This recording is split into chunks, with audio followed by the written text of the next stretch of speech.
everyone, and welcome back to my channel. If you're new here, then a massive welcome to you. I'm Dr. Baptiste. This is a place where I support aspiring medics and medics on their medical career journeys.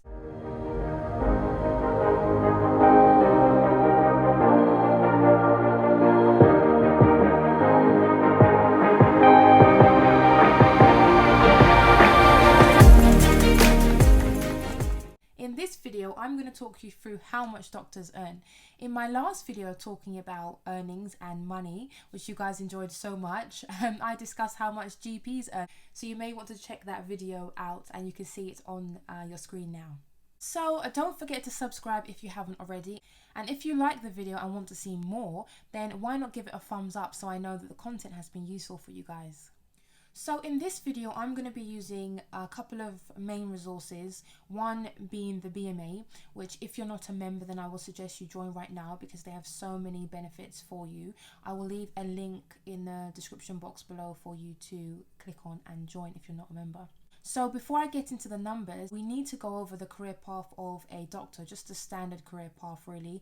I have a video on this which you can click on above. However, I will go over the career path very briefly. So you go to medical school, average duration is about 5 years. Then after your medical degree, you become a doctor. In the UK, we have to do 2 years working in the NHS as part of the foundation training program. That's FY1 and FY2.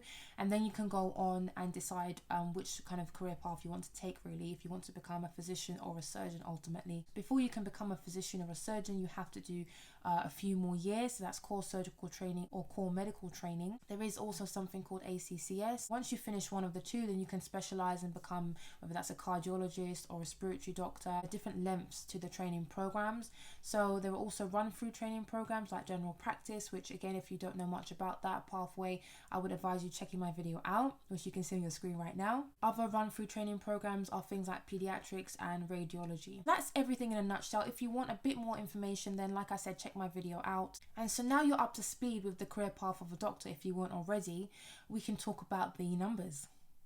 So I'm just taking you to the pay scales for junior doctors in England page, which is on the BMA website. Now, there are 2 contracts currently underway. So junior doctors who are on the 2016 contract, and then there are junior doctors who are on the 2002 contract. If we look now at foundation training, so like I said, you become a doctor after you complete your medical degree, and then you go on to completing the foundation training program. First year is an FY1, second year FY2. As an FY1 on the 2016 contract, you'll be earning about £28,000, and this goes up to just over £32,500 as an FY2. If we now look at the registrar, so after you've completed your foundation training program, you can see stage of training CT1, CT2, you're earning about, again, just over £38,500, and then when you're on CT3, this goes up to £49,000. The same goes for if you're on a run-through training program, so that could be GP training, that could be radiology or paediatrics, for instance. Again, you'll see £38,693, which goes up when you're more senior as an SC3 to 5, it's just over £49,000. And then you see the more senior you are, SD6 to 8, you'll be on £52,000 thereabouts. So as you can see that you do earn more as you progress through your training programs. Now, if we look at the 2002 contract, you can see that there are some differences here. You can have a look at this page for more detailed information and to just go over what I've discussed. I now want to take you to payslip. So again, the BMA website is really good, and I would urge you to join if you're not a member. I will leave a link to join in the description box below. If we go to an example, we'll just stick to full-time at the moment. Now, they're really good because they've given you what a payslip will look like. So when you get a payslip, this is how it will look if you haven't had one before. So let's have a look at the payslip. So at the top, of course, you're given an assignment number, your department that you're working in, your name, your job title, where you're based, and pay scale description, which we've seen. Again, we'll look at the full-time standard hours, which is 40 hours. And of course, all the tax relevant information, the national insurance number goes about here. So let's talk about the basic pay. So as you can see, the BMA have outlined very clear descriptions, very clear information here. So the nodal point, like we saw, is just where you are on the pay scale, and I will take you to the pay circular document, which is very useful, or you may want to look at in more detail. So your basic pay is your standard pay that you'll get, and you'll see that come across over here. Then anything additional that you do will be on top of that basic pay. So additional rostered hours, night duty, your weekend allowance, and then there are a few other things that I'm not going to talk about, but this is the pay slip, and it's really important that you understand how it's set out and the tax and how much tax you're paying based on your wage, your income. You'll also obviously get things taken out of your salary, like student loans. Like I was saying, you can see that as you progress, you do get more money. So the salary that junior doctors do get would be, I suppose, satisfactory. However, you have to take into account that many doctors go above and beyond every day. In a previous video, I've spoken about some of my placements, and for instance, with cardiology, I would get there about 7:30, 7:45, and I wouldn't leave till about 6, sometimes a little bit later. But on paper, my hours were 9 to 5. So for the work that we do, some would argue that actually the pay should be higher, and especially if you compare it to other jobs. However, that's just the basic salaries that I've shown you. Let's talk about consultant pay. So I'm going to take you now back to the BMA website where we can look at consultant wages. So here I'm taking you to pay scales for consultants in England. I'm not going to be covering any other parts of the country like with the junior doctors. Let's stick to England, and we will now look at the consultants. So obviously, as a consultant, when you're just starting out, your salary is not going to be as high as a consultant who's had 15 years experience.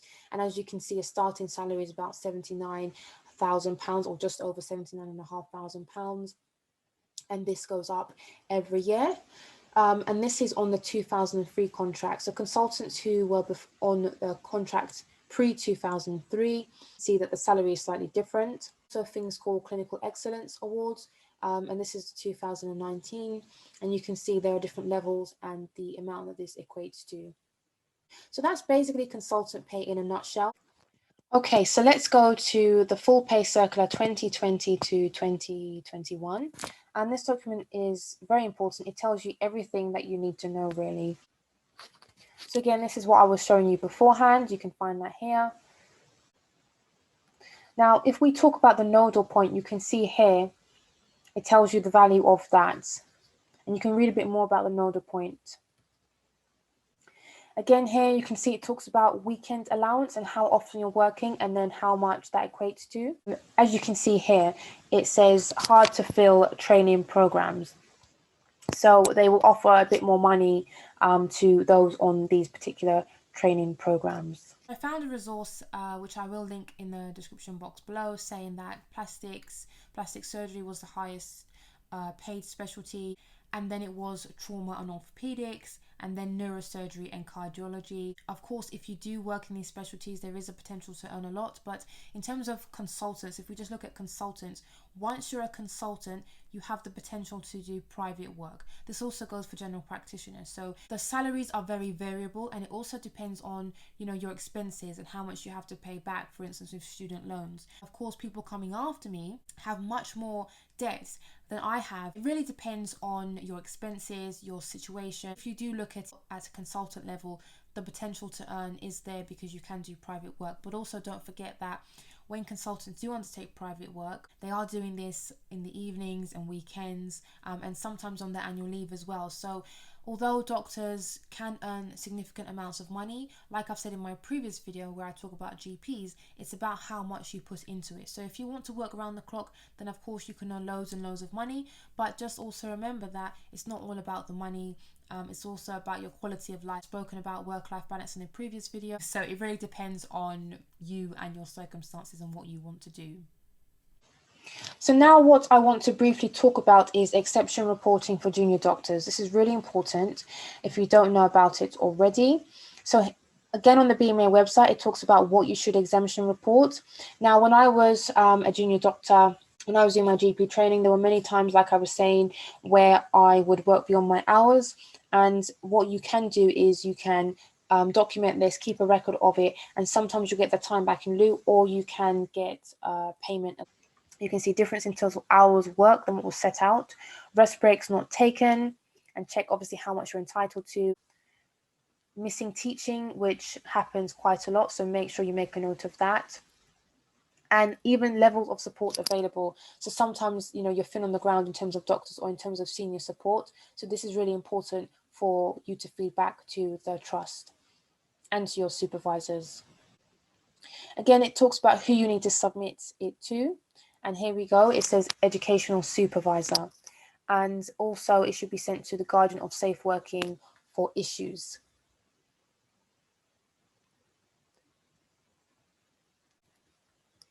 And there are some more resources here. The flow chart is really, really good because it tells you. So it says actual work varies from what you're agreed to work or in your contract, for instance. You raise the exception report, goes to your educational supervisor, as we said, guardian of safe working as well. Your educational supervisor then reviews and discusses the reasons with you within 7 days of receiving the report. Then it says here additional work was a result of work-based requirements, which is default position, payment or toil agreed as appropriate. Now, when I look back, actually, I was just offered toil, so time back in lieu. I wasn't offered additional payment. And here, then, obviously, the other option is that then it's closed. So that's a really good flow chart, and I would make sure that you know about it. And also, I will be talking about tax in a bit more detail for medics, but there is also things you have to consider along the tax lines. So that also plays a part when you think about doctors' pay and doctors' earnings. So to wrap up, I just want to remind you that doctors are working in high-pressured, stressful situations. Pay is very decent and it does go up, and you do get additional pay for weekends, night duties. You can exception report like I've gone through in the video, so make sure that you do that and you can get payment or you can get time back in lieu. Also remember that tax is very important, and it's very important to know about your payslip, your tax contributions. I have a new series coming out where an accountant is going to speak to us about the things that we should be known as medics in terms of our pay and tax and so on, so keep an eye out for that series. And as always, if you like the video, then make sure you give it a thumbs up. That's very appreciated. If you haven't subscribed, then subscribe and check out some of my other videos.